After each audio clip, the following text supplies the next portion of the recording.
You're listening to On the Margins with me, Dan O'Sullivan. And me, Eamon Stack-Mulvihill. In this podcast, we will examine sites of education which are off the beaten track, non-traditional, non-typical, but diverse and exceptional, looking at learners who are often marginalised and ignored.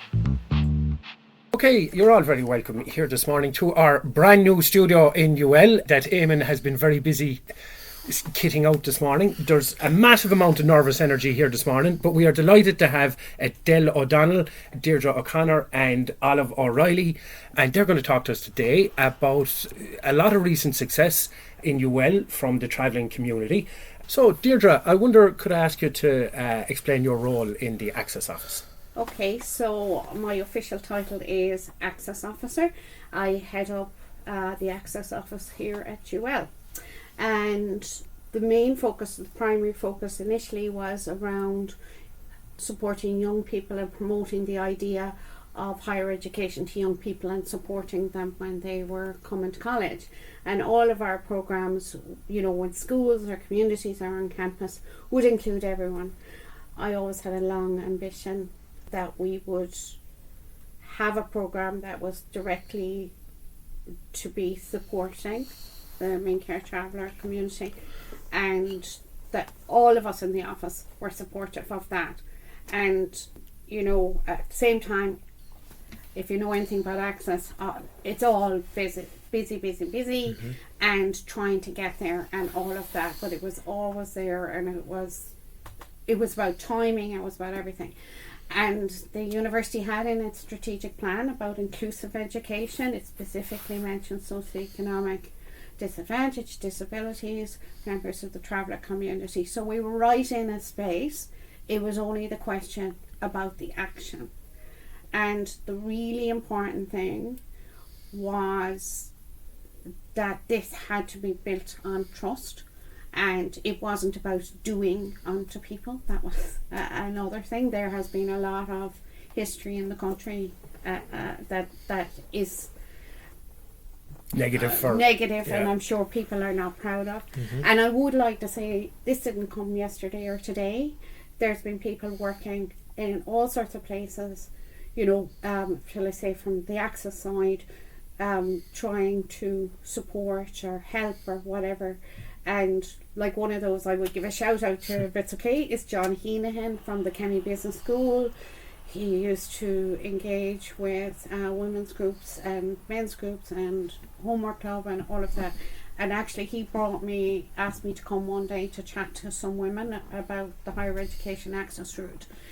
And that was one of the moments where I did see what the hostility of education was on the community. And when I walked away, I knew, again, it had to be a trusted relationship. But what happened then is the Access Office was 20. Okay. And we were all grown up, and the Vice President said, "You're 20 now, that's great. Can you do a publication?" And I refer you to earlier, we're all about the action. We're not great to document what we do, but as part of that, there were future goals. And one of that was a co-created Limerick Traveler program. So it was now formalised. And luckily then in 2022, through the programme of Access to Higher Education, when we were making a submission, there was the opportunity, just about enough money, to look for a coordinator for that programme, because you have to have a dedicated point of contact to keep things together, because if it's everyone's responsibility, in a way it ends up being no one's responsibility. Yes, absolutely. And that is, I suppose, the moment where I'm proud to introduce Edel O'Donnell, who is our main care. And just before you do that, you mentioned John there. I remember many moons ago crawling on the floor into John's lectures in the concert hall, because if you were late he wouldn't let you in, and he caught me crawling on the floor. Oh, my God. So Edel, sorry for that brief interlude. Could you explain your role a little bit to us? And So Edel O'Donnell, I'm the Limerick Traveler Programme Coordinator based in the Access Office in the University of Limerick. Originally, so I suppose, as Deirdre mentioned earlier, there was a call from the HEA. It was Programme for Access to Higher Education, Strand 3.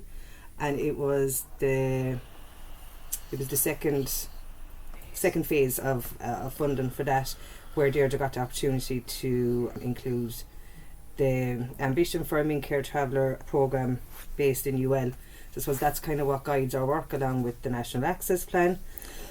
And one of the things that was very clear within the submission was the fact that this programme was going to be co-created. So it wasn't people going out going, okay, look, we're just going to give you, you know, X, Y or Z. It was very much what the people wanted themselves. So there was a lot of going around meeting different, you know, people, having the chats, and it wasn't even about what the advocacy groups wanted. It was meeting the individual people themselves. And lo and behold, I met Olive. Now I know Olive like a long time since before even I started working here in UL, and anybody that knows Olive knows if she comes knocking at your door, you're going to earn whatever money it is. So when Olive actually did contact me, we'd had a couple of chats, and she herself and Margaret came into UL to meet with me, and obviously they're extremely passionate about education, everything that they had done, being within the LTN over 5 years. So it's still, you know, it's still a baby. Like, it's 5 years in the making, and within 5 years you have women from all different sites, you know, those that are living in social housing, they're all represented there. So there's representation from each, you know, across Limerick City, which is what Olive and Margaret had achieved. The amount of education, peer research, like literally when I met them and met with the group and you hear all this stuff, you're like, this is what you've done in 5 years. You know, it's absolutely mad to think about all of that. I've just produced the tech report from my bag there, and there's an immense amount work done there, and I can see the logo on the top there, Limerick Traveler Network, which was founded by Margaret O'Brien and Olive O'Reilly. That's right, yeah. So Olive, could you tell us a little bit why did you start Limerick Traveler Network? Well, I suppose we started Limerick Traveler Network, I suppose it was around COVID, and we needed travellers, and Limerick had no voice, they needed a voice. So we went out underground, met travellers, went to sites, went to houses, met all the travellers. So all that we had a meeting at the time, and everybody came, and we had our own conversation, traveller talking, what you need, what support, what you think would work for you. So a lot of the travellers said that they felt had no voice in Limerick. So all of that, we performed a lot of our meetings. So all of that became 14 reps from each area in Limerick, from each site and houses in Limerick. So them 14 women, along with ourselves, done a lot of training. We done a lot of training, like a lot of training. And we met at the Minister for Rural and Community, and we funded for myself and another woman, Margaret, to be part-time community workers for the community. So along with ourselves, there was a Change House Ireland, there was Marie from the Change House Ireland, she was supporting us. And at the time, it was called Power Partnership, but now it is the partnership. There was Mary Blackmore, she was one of the workers. So, come along, so we done them 14 women and done a lot of training. A lot of training. We done that research, education research for travellers. We approached the Thai show and we got funding. And out of that we employed 12 of the women to do the research. They done that research you started with a while ago. So we were always thinking, like, you know, what travellers were saying, how do you get jobs? I know I suppose our meet was for travellers if they wanted to go out and get a job or part-time or everything. But I suppose everybody knows there was a barrier there. You had to have the bit of paper. So that's when we came up and we said we'd go to UL, myself and Margaret, and we went to Edel. Edel had to knock at the door and saw you. So we met Edel, we had a few meetings with Edel, and so we went back to the women, explained everything to the women, and the women was all for it. So by April, all the a good bit of work now done, but going forward, by September, every woman was in UL. Tell the truth, Olive, you were gone off out for the whole summer, and I was working for that whole summer. That's what happened. And I said, like, delegation. Well, everyone needs a staff. As I said before, once in your life, you can say you earned your money. But,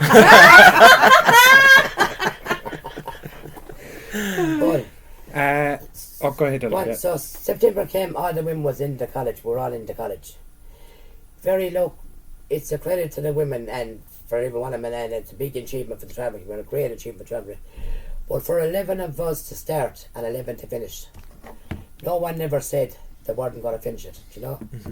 And I suppose it was a great achievement. I suppose as was said aside in the hall that day was, it was the first time in history it was ever done, you know. I have a couple of questions on that, Alan. Yeah. How important would you say the Access office was for you to navigate the college and just even being on campus in UL? Then, Yes, and Edel, it was very important, I suppose, wasn't it? It was very important. It was, wasn't it, Alan? It was very important. But I suppose when I point out, I suppose, and I'm not taking any credit away from anybody, but I mean, LTN, without LTN this wouldn't have happened, you know. Yes. We had the women, we had the common, and I suppose working together with UL, Yep. you know, and doing that's how it worked, you know. And you mightn't remember this, but I was at Traveller Pride in Our Lady Lourdes. Oh, yeah. Yeah. Is Our Lady Lourdes kind of the headquarters of LTN or No. I suppose LTN is Change House Ireland. Yes. Our funding, the funding we get goes in through Change House Ireland. Yeah, and you mentioned Maria. Maria, yeah. Yeah. So John and Maria, them, like, they've been great supporters. Look, I have to be honest, Change House Ireland has been great supporters. Like I said, like our partnership, like you, it has supporters, you know. And I think that's the way I think going forward, that's the way people need to be doing, is working together, like. You know, I think that's where we're going to make changes. And so some people listening, they won't know what Exchange House is. So does anyone want to field that one, or are we putting all the pressure on Olive here today? Well, Change House Ireland is another traveller project. Yeah, like it's the national. It's a national in Dublin, like, Yeah. Okay, and you started in 2019. Did you? Late 20s into the late 20s. When COVID started. Yeah. I suppose when people shutting down, we were on the ground. Coming out. Coming out. And men were saying, we're ready for spreading COVID. We're doing the hard yards in the community. I suppose what's different about NTN is it's ground up. Yeah. We started from the ground up. And I suppose we've always said it like, who better can represent their own areas, the travellers living in the areas. And when you're working, I personally believe you should never leave the ground, because when you leave the ground, then things start going wrong, you know. So I mean, the way we started was from the ground up, and I think that's, like, it's been great success. Like, as it is, we've done a lot of things. Like, a lot of things have happened in that project. Like, at the minute now, we have 17, 18 more women coming back in, doing a group. Like, they all want to go to college. Like, you know, we travellers everywhere coming, they all want to go to college. Like, you know. So even for the younger generation, for what happened there, what we started, like, it's going to make a great change, because it's going to open doors for a lot of travellers and for younger people, you know. You've certainly lit a spark that's going to be a big flame. And you know, it started with you, so you should acknowledge that and you know, take pride in that. Look, the way I look into it, I'm here to help my community, and I want to support them. And look, we've all good women. It's not only one person, it's all everybody done it, you know, together. Look, I'm not here today credit. I want to help my community, I want to support them. I want to see our younger generation going in there getting education, because I think the way forward, like, I'll give you back, I'll just take it back a minute. That research you just said about there ago, that research we done about, like, there was shocking statistics came out of it, you know. They were absolutely shocking. Yeah. And so we'll get into the detail of that. So can I take you back to 2019? No. He's never letting you out of there. Late 20s, so coming late 20s now, late 19s. Yeah, okay. When the COVID started, I mean, I have a clue when COVID started. March 2020 we were sent home. That's it. Okay. So we'll say, you know, we don't have to be specific about dates. We'll say the early days of LTN. Yeah. Can you tell us, you know, what were the early challenges? Maybe what did you hope it would be, and did you ever imagine that it'd be what it is today? I suppose the early challenges was get a premises, get a place, and just, I suppose you'll meet barriers. We met somewhere, but then I have to be honest, we met a lot of people that broke the barriers down. I suppose by us working with them in sport and talking, the barriers were broken down, you know. So the early challenges, and then you know, when you're starting off, what did you hope for? Well, I always hoped to make changes, to give the travellers an Limerick advice, to make changes. Like, for example, we've the highest rate in the country of suicide. Yeah. Like, suicide is a big thing in our community. Like, and I suppose they'd be very close to a lot of those in Limerick. Limerick is one of the highest areas for suicide, and it'd be very close to a lot of our hearts. And that's a lot of members of my own family too. And every woman in that group we have have tragic with suicide, or family members, someone, like, you know, suicide is very big. But our hopes was, and is still today, is I believe if we get your travellers back to education and they get that master's and get that proper education, that can open doors for them to get employment. And I think part-time jobs or full-time, whatever it is. But I think without that bit of paper, they will not get it. It's going to be very challenging for a traveller to get it. And I think when that happens, it's going to, I'm not saying it will solve the mental health problems, but I think it will help an awful lot with travellers, because I suppose everybody know life is changing for everybody. Life is changing for travellers. Our life culture is changing. Like the life travellers know is gone. As I always say, this generation is caught in two worlds, the half one behind and the one coming, you know. And I suppose everything they kind of knew is taken away from them, but it was not put in place there for them, you know. So people say, why the travellers suffer with mental health? Why the travellers suffer with it? Well, it's like everything else. It's like if you get up every day and you've nothing to do, and you're sitting, like, you're going to get depressed, you know. You're genuinely going to get depressed. Anybody's going to get depressed. So I suppose our hopes, and like at the minute now already, we've 5 women working from the network. Like they're out. There's a few of them working out in the wider community, you know. So that's a good. And it's not only that we want them working in traveller projects. We want them women, boys, men, whatever have in traveller community, working in the wider community, because I think that's where the change is going to come, when they're working in the wider community. Because, as you know, sometimes travellers get very bad stigma. Some might say, oh, they're all the one, but they're not. Get to know us, you know. But genuine good people. It must be very fulfilling to give the travelling community such a sense of purpose in what you do, is it? It is very, very. It's, you know, as one of the women said to me the other day, and we were sitting down, we were chatting about this now, and she said, all I volunteered with everything. I never thought it was going to go that big, she said to me. I think it go that big. But because I was always saying, girl, you realise this was never done before, and that was an odd, you know. But I mean, it's great for film to do that for your own community, but I suppose it's not only me doing it, it's the group that works, the Limerick Traveler Network, you know. That was the whole point of the Limerick Traveler Network, was to support travellers, help them, do your best for them. Like I always say, if you're doing a job and you can't give it 100% or whatever, like, you will have to walk away from it. You know, that's my part of it. And can I, I'm going to borrow now from Leonard Cohen, I'm talking about the homicidal bitching that goes on in every kitchen to determine who will serve and who will eat. So it's a fancy Dan way of kind of getting onto the issue of gender. UL has had a lot of travellers graduating, I think the last graduation ceremony. Was there only one man? Is there a gender issue within the travelling community when it comes to education, or was this a very small sample size to be kind of making generalisations about? But I suppose to go back to I think it's open doors, break the barriers down. Like, you know, and you said, like, there's very limited travelling men to go to college, you know. But I suppose if you go back, like, back to that research there, like in that research, the statistics came out of it was just unbelievable. But being honest with you, we knew ourselves as a group, we knew we had children coming out of school in 2025 with no education, like, you know. And we knew the children, like, you know, the way years ago travellers would go travelling and go here and there. But travellers now, that was taken from them. So now they're based in their sites the whole year round, you know. And they have to go away for a weekend, like any. But their children is in school, you know. Like most of the children in school the whole year round, if they're sick or something comes up, you know. And still, you have travelling children coming out with no education, you know. And this is, as what you said, like, was thinking about traveller men or travelling youth, like. I think the key issue here is to get travelling children at primary level. Yes. Yeah. Because if we don't get travelling children at primary level, once they pass the primary school to go to secondary school, they're out the door. Just, you know. And I think if we're really serious, I mean, Limerick Traveler Network is here to work with anybody that wants to work with him. And we really would love, I don't think any parent can get up in the morning at 7 o'clock or 6:30 and put their children to school and say, I'm just putting them to school for the sake of school. Everybody wants their children to do best. Everybody loves their child. Everybody wants their child to get an education, you know.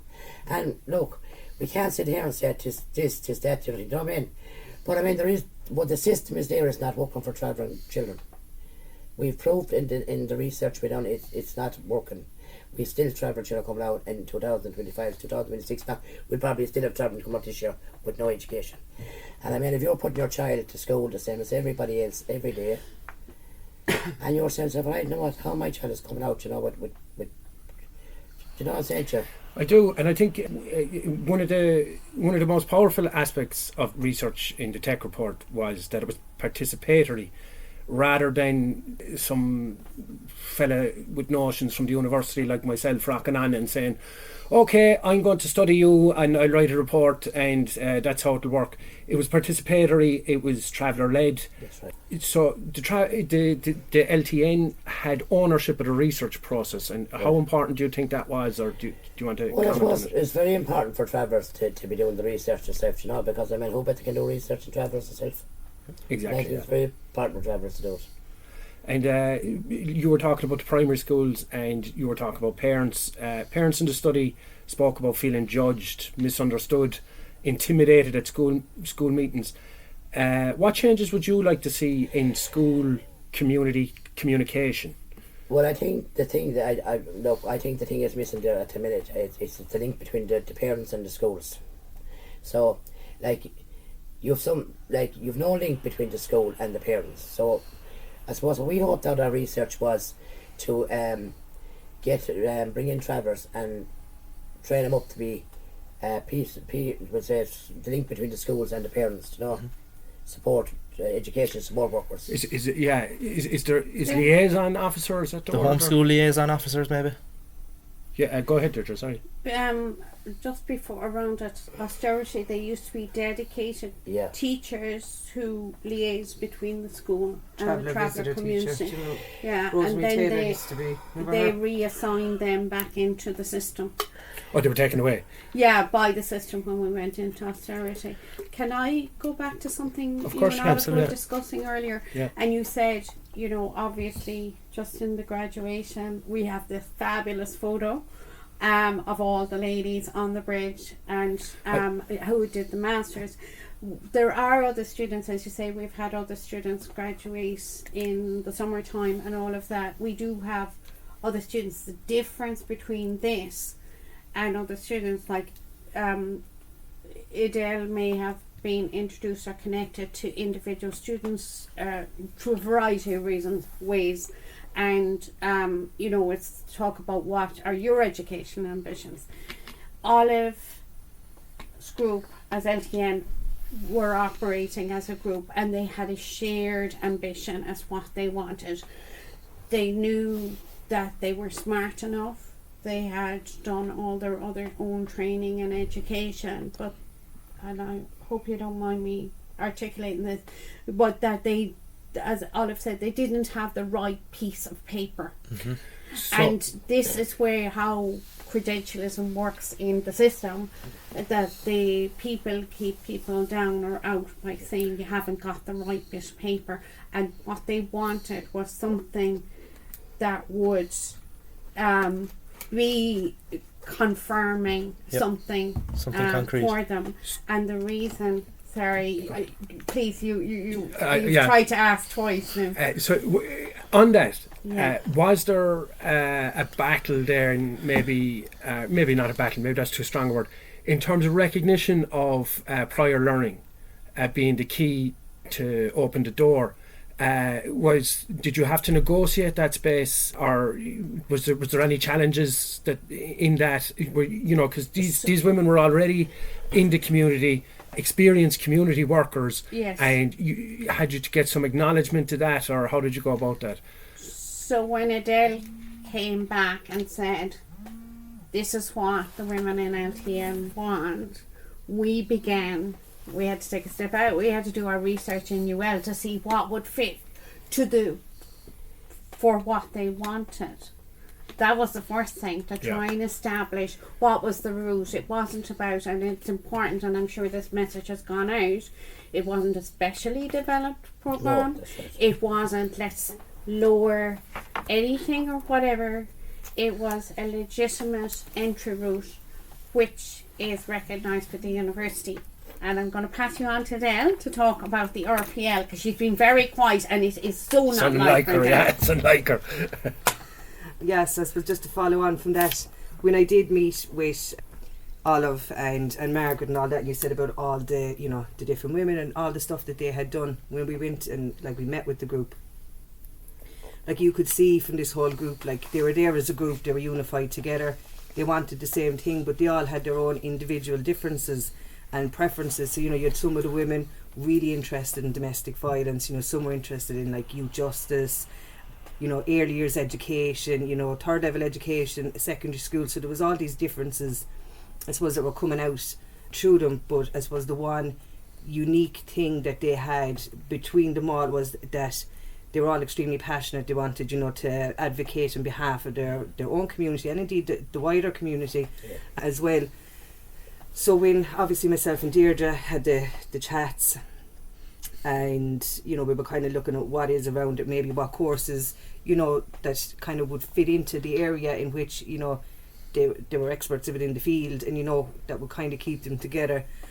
Obviously the MA in sociology was, you know, God, they're going to kill me if I get this wrong. MA in sociology, youth, community and social regeneration. You have a master's in That sounds right. That sounds right. So forgive me if I'm wrong, but I think if we have it wrong, you can email us. it's youth, community and regeneration. Social regeneration or something like that. So that was there because obviously it aligned up with, you know, kind of all their areas of interest. And then obviously we had to look at how you would make an RPL application. And just to reiterate the point that Deirdre was making, this was an existing recognised route. 15 years. Been in It's existence. in existence. Yeah, this masters, I know some of them, they were grad dips maybe. Yeah. They weren't watered down in any way. No. Yeah. No. So I just, because Deirdre made it that point and I wanted to reiterate it. I only said that, Dan, because as Olive says about people's views and opinions and no saying things that are unfounded, I wanted just to be crystal clear that this Masters, as you're saying, is 15 years in the making.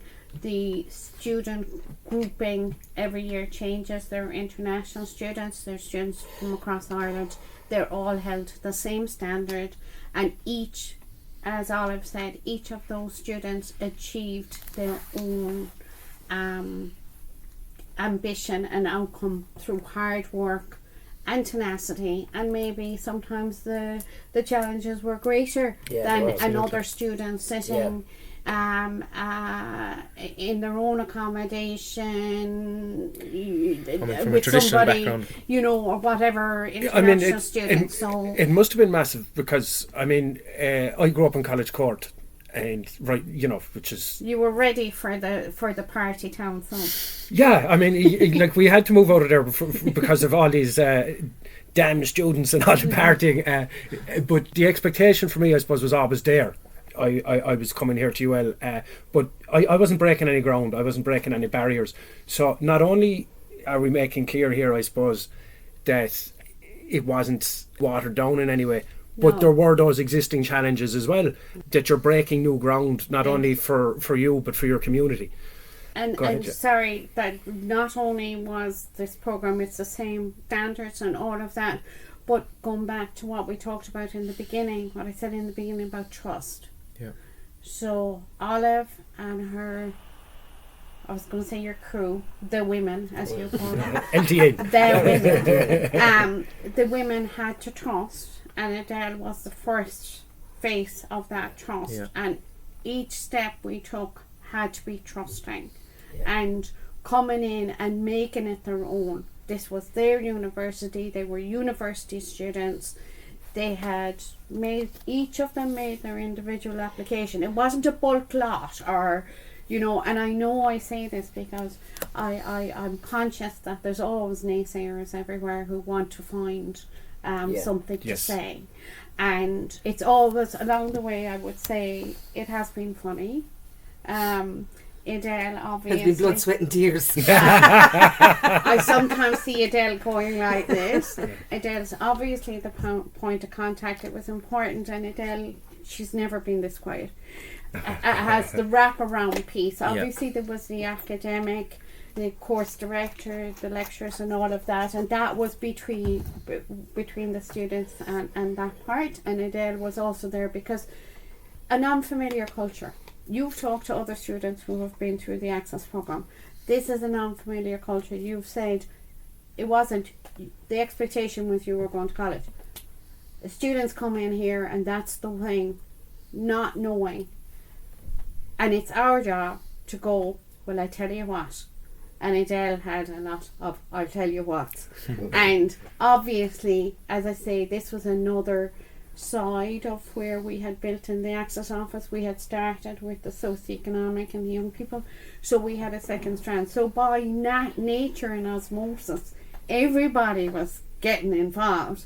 So it is a credit to Edel when she'd say, I have something to say to you, and it would be maybe how do we navigate this, or how do we navigate that. But she's extraordinarily cool.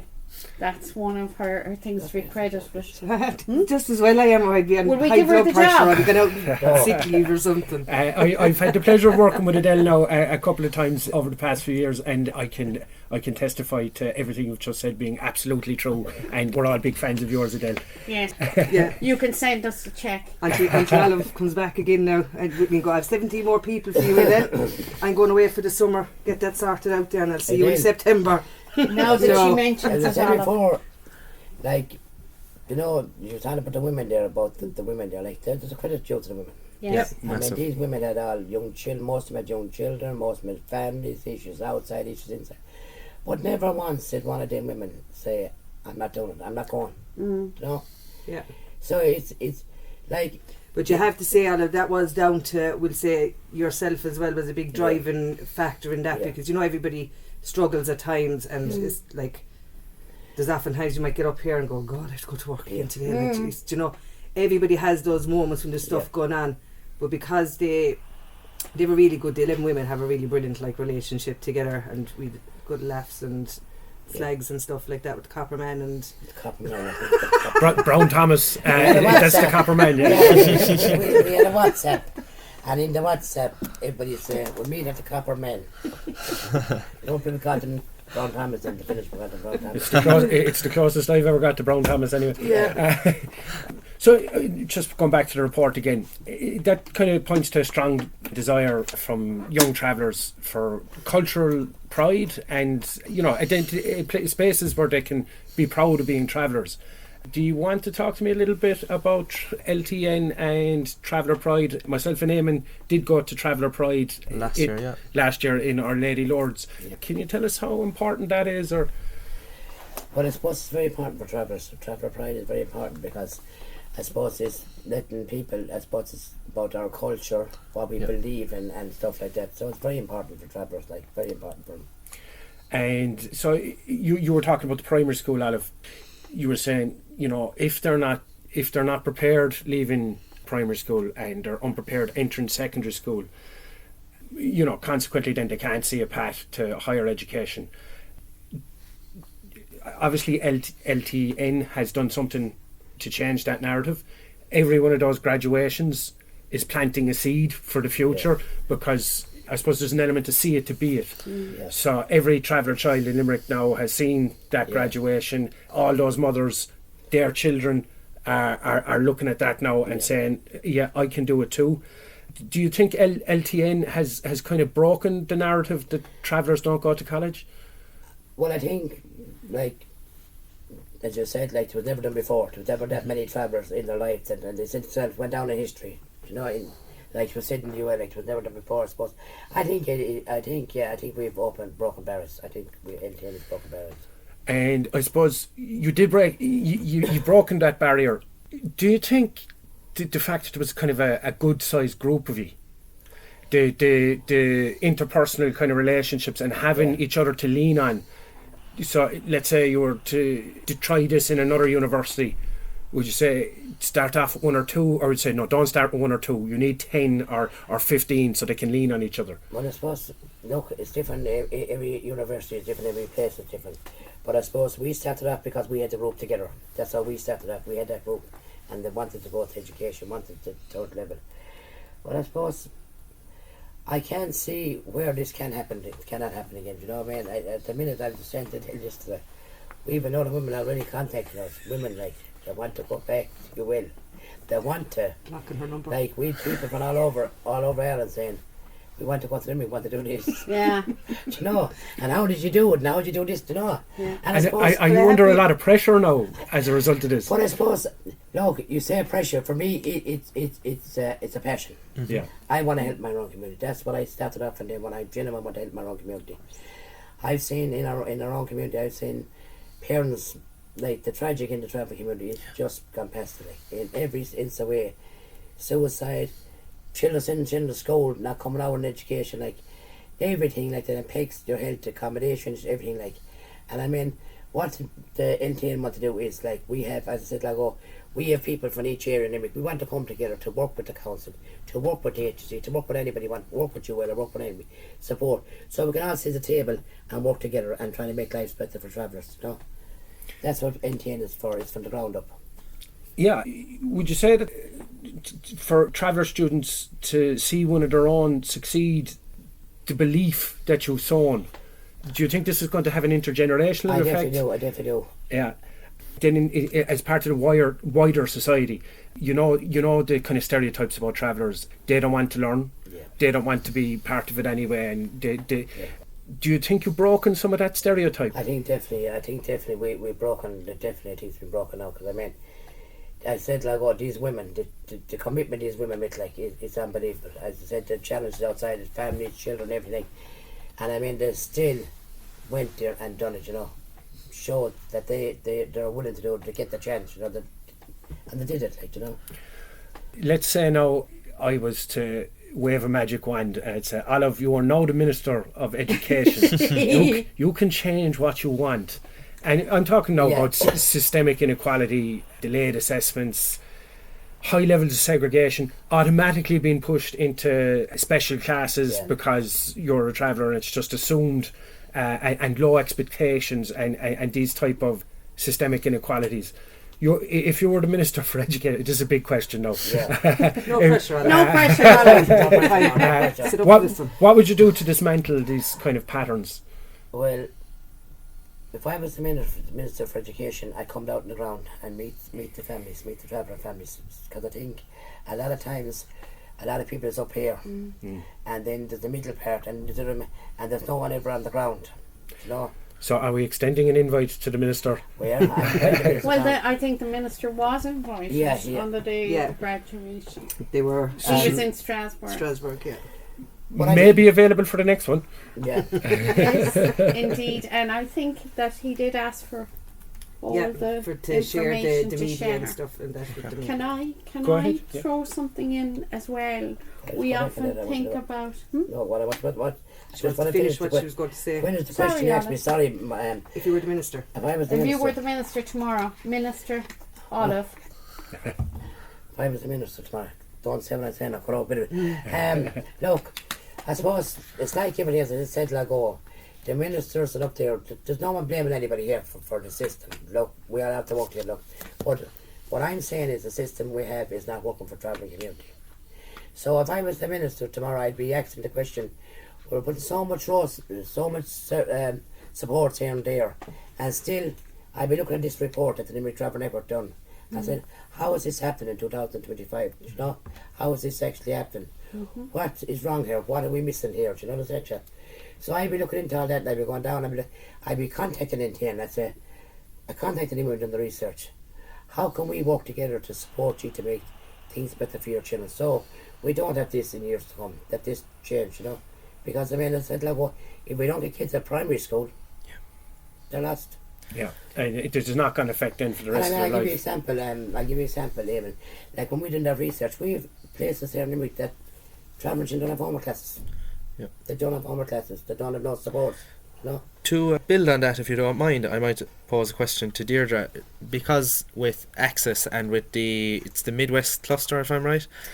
Yes. You work directly with the schools then in primary and secondary school. So the funding, the program for access to higher education, that was strand 3 that we were talking about earlier. So the government decided what cluster you were in, and we were lucky enough to be in Mary I and geographically we were close, we knew each other. Yes. And what you do then is you were putting in proposals, and we each took an area that we could, as in idea that we could work on, and it could have involved going to schools, it could have involved going to communities or Yes. whatever.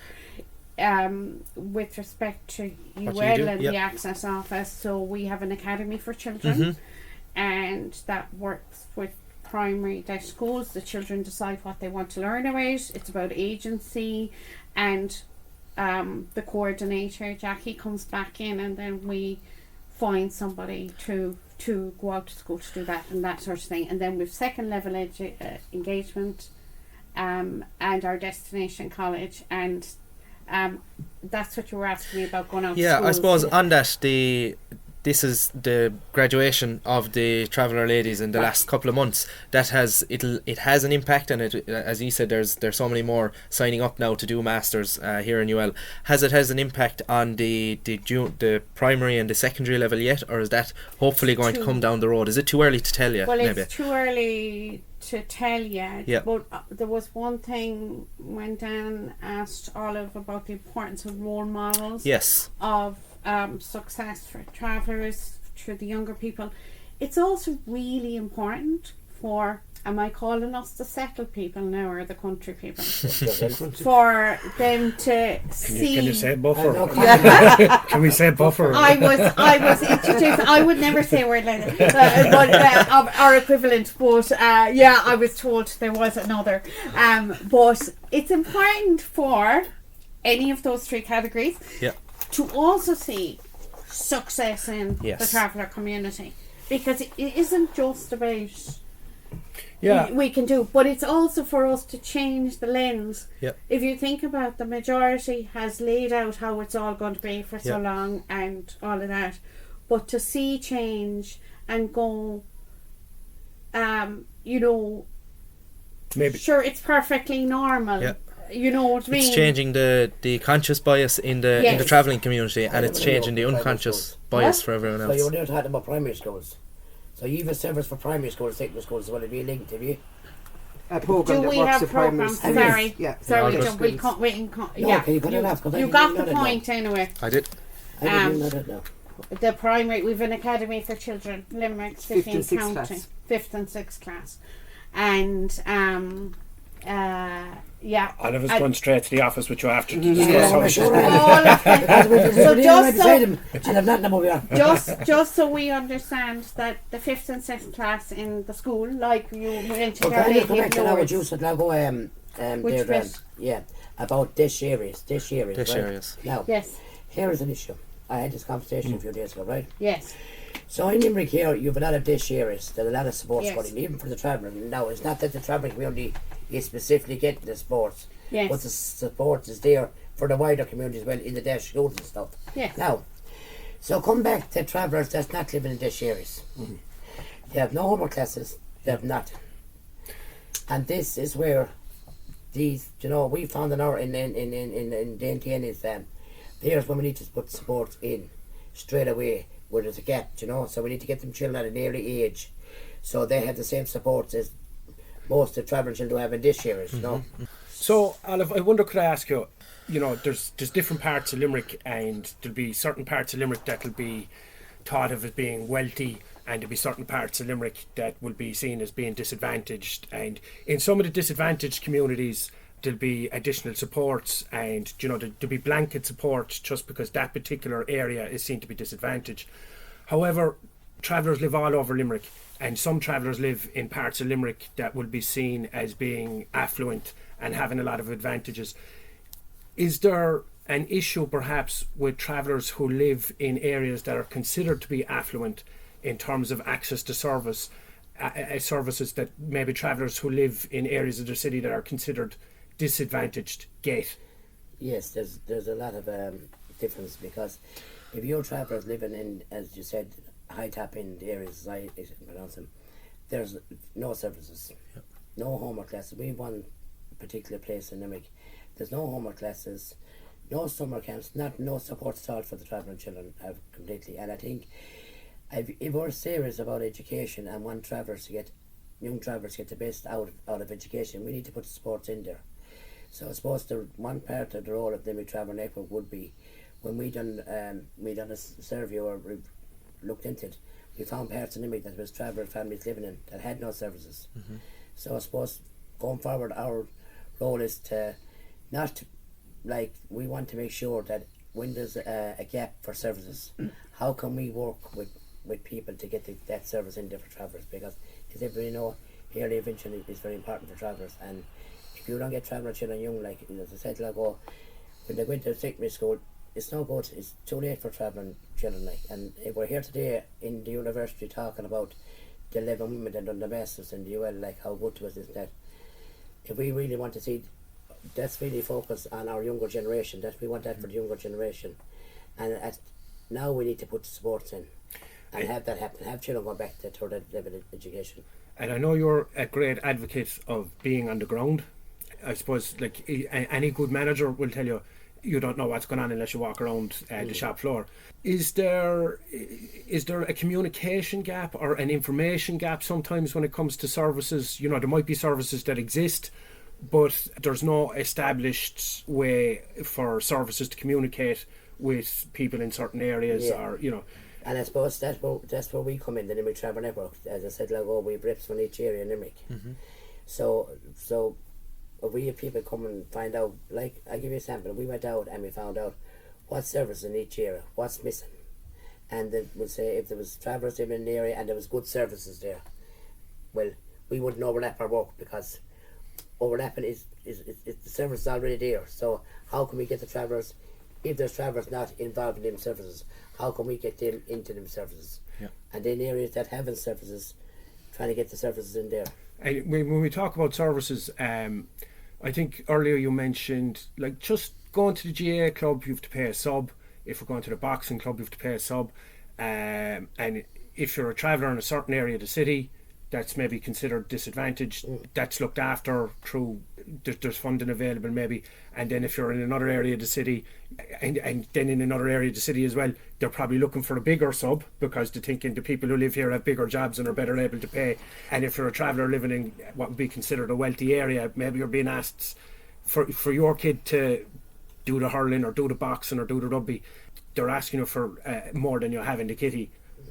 And do you see that as a problem? I suppose, as you said, like in certain areas, like, but that, as I said, that's not only for travellers. That's that area that the travellers are actually living in is seen as disadvantageous. Them services are not just put in there for travellers; they're living in disadvantage area, and them services there. And I suppose the travellers available.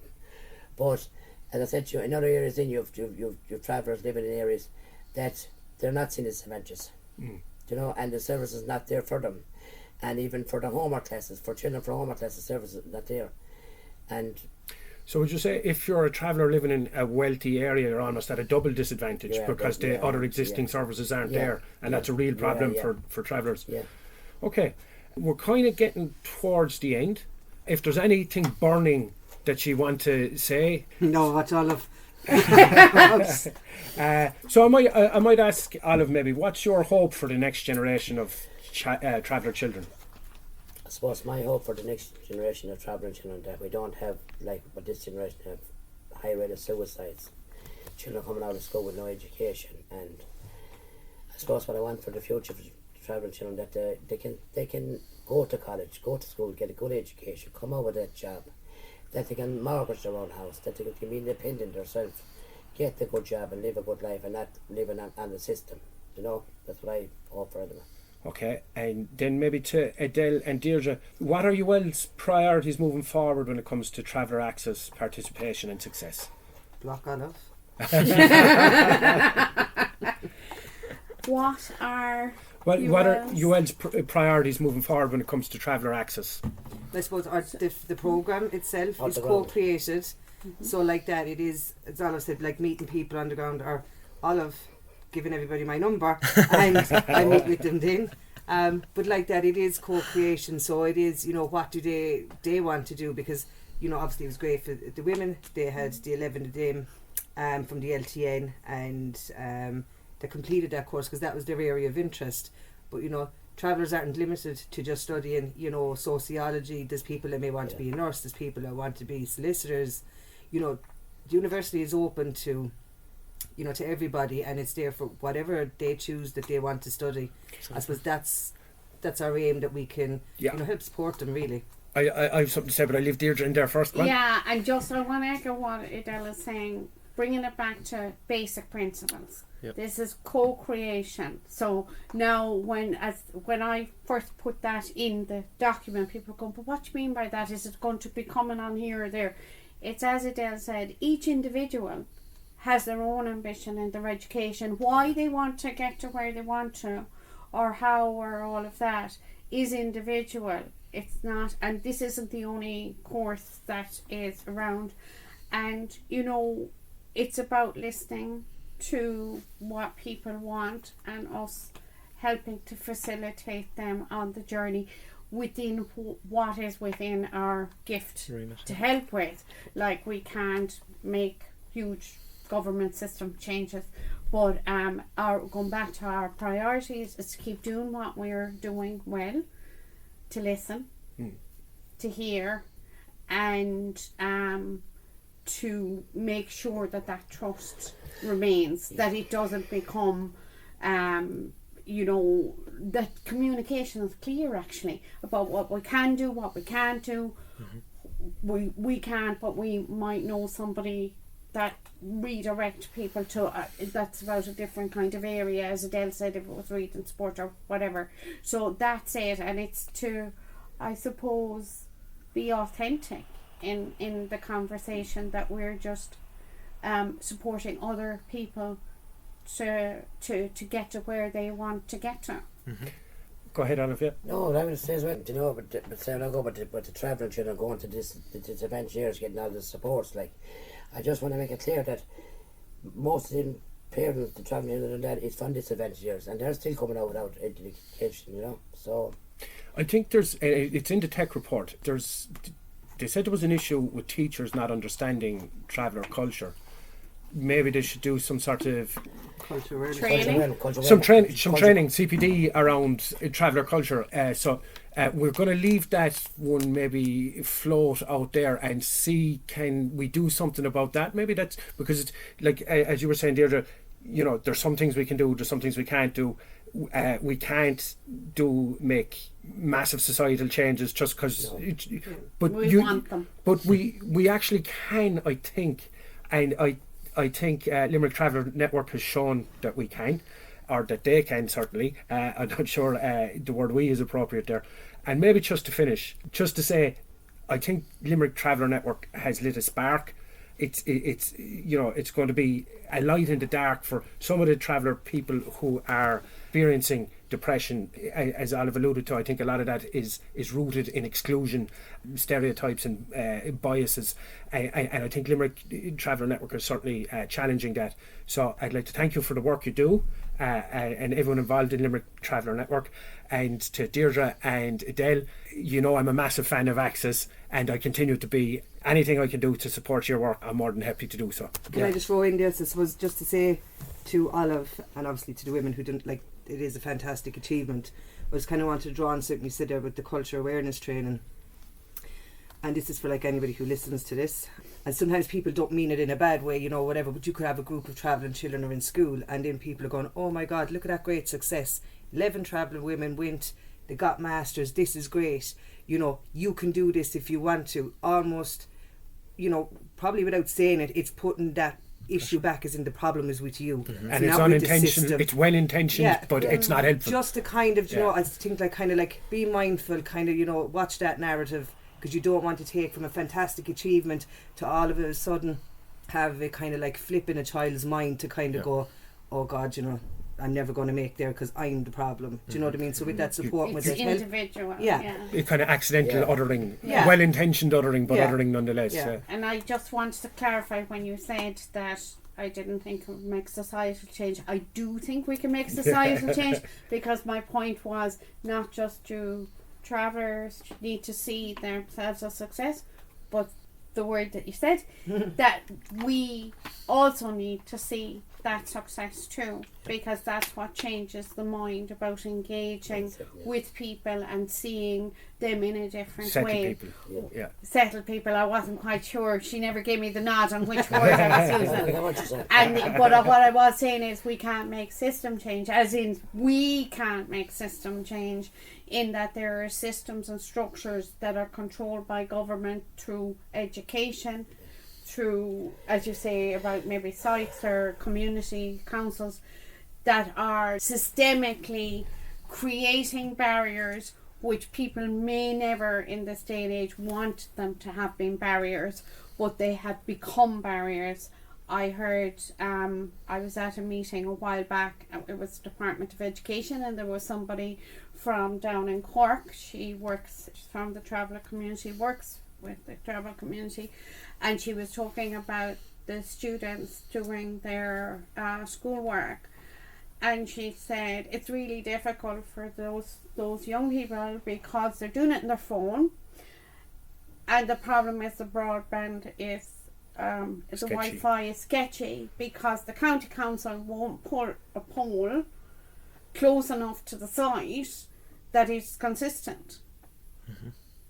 It wasn't the area for that conversation, but there is a place for those pieces to go. And that is the bit about understanding the system. And it might be that we're the ones that we're talking about it, but going back to your point, when you put it out there, there might be someone who say, Olive, I've heard your point on this, or I've seen the report on that. This is something we know a lot about, and we would work with you if you let us to come up with the tool that needs to help make that change. Yes. Okay, so and thank you. Thank all three of you very much for coming in and talking to us today. I think we've had a very engaging and lively discussion and a bit of crack as well. And I mentioned Leonard Cohen earlier because I'm a big fan, and I'll mention him again. There's a crack in everything. That's how the light gets in.